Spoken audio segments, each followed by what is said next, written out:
This is Chapter 8 of Business 110, and this chapter is all about human resources.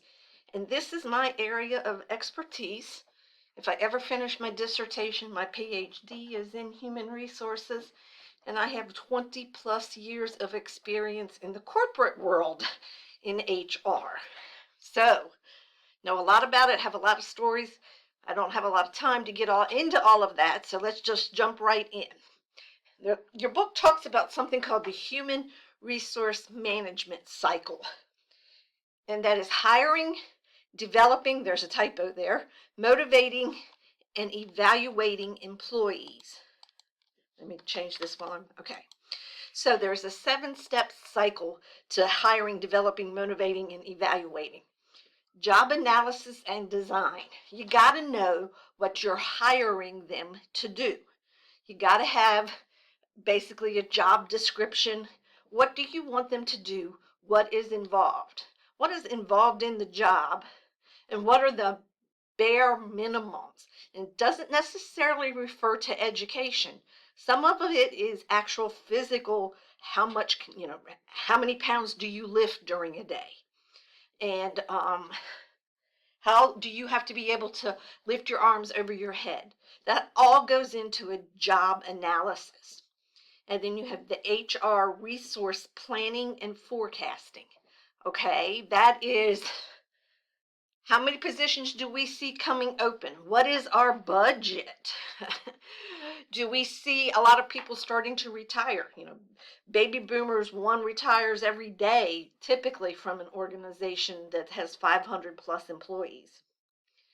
So you want to know the job. You want to know what's coming down the pike. And then you're going to have to recruit for those jobs. How many employees do you have to recruit and for what jobs? So the first thing you have to do with employee recruitment is to decide whether you're going to do internal versus external. And there are pros and cons to both of these. When you do an internal recruitment, that means that only people in the organization right now are eligible for that position. What's good about that is that you don't have to teach them all about the culture. They already know. But you're not getting new ideas about culture. You may just get the same thing over and over and over again. So if you recruit externally, which literally means just outside of the company, you may get a different perspective, or you will get a different perspective. The problem with that is that typically your training is more intensive, and that means, it's more expensive. So again, there are pros and cons to doing internally versus externally recruitment. That's one of the main decisions you make. And then you also have to decide where you're going to recruit, if you're going to recruit externally. Typically, you think about things like Indeed or Monster or online, but that's not the only place HR recruits. HR goes to college job fairs. Historically Black colleges and universities are one of the things. If you want to diversify your workforce, that's a great, go to a HBCU job fair. Those are just some of the things, they also literally recruit in person. So employee selection, and as you see, I've kind of laid out the steps.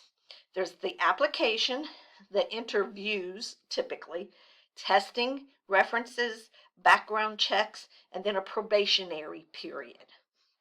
Now, the application, we've all filled out job applications before.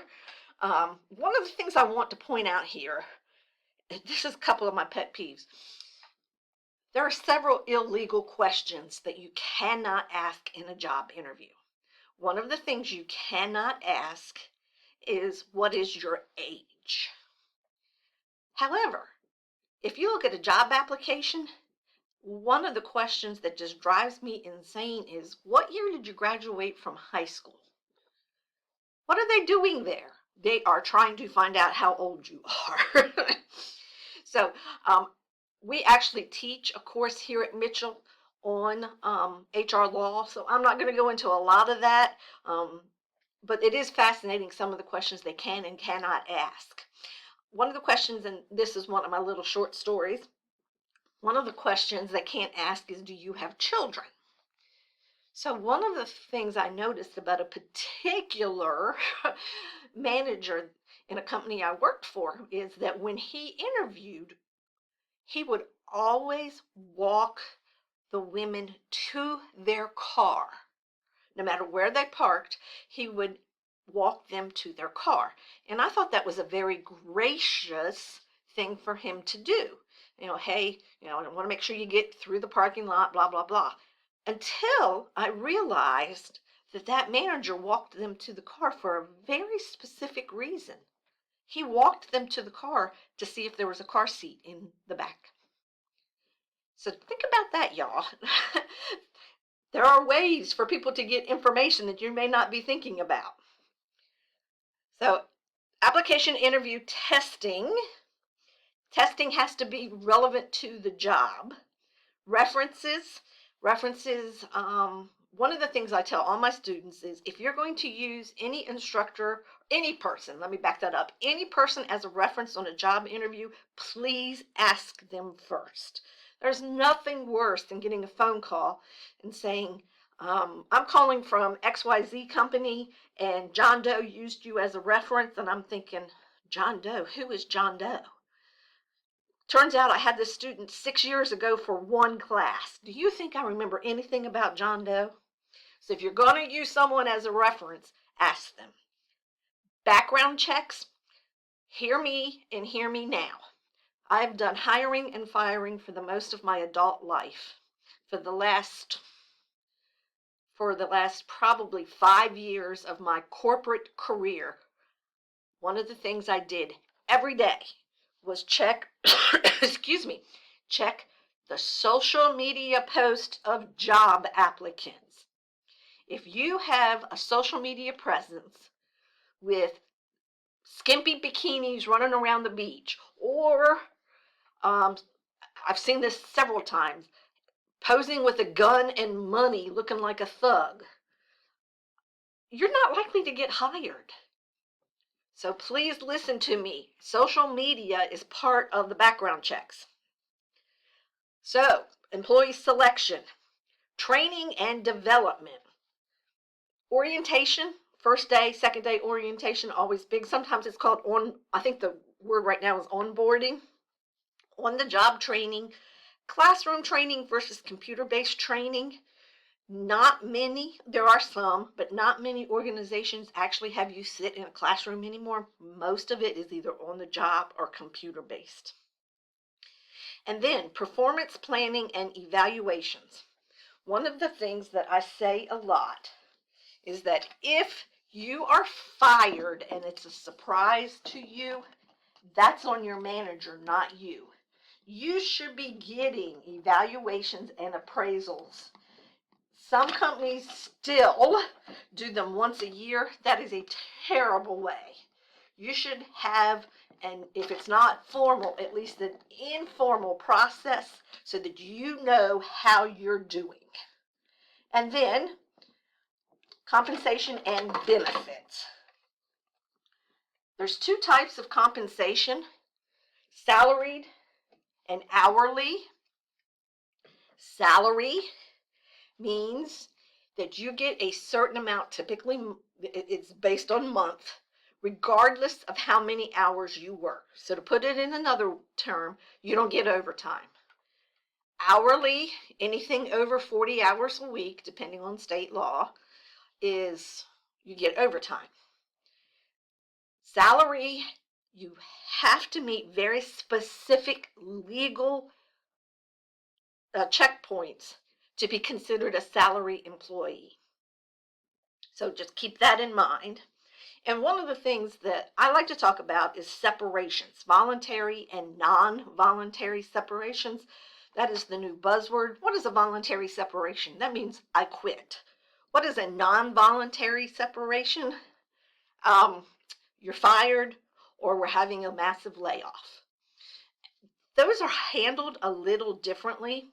You will have your post-employment interview, which is your time to tell HR what you liked, what you didn't like. I would caution anybody that goes through those kinds of interviews, that is really not the time to just whack on everybody.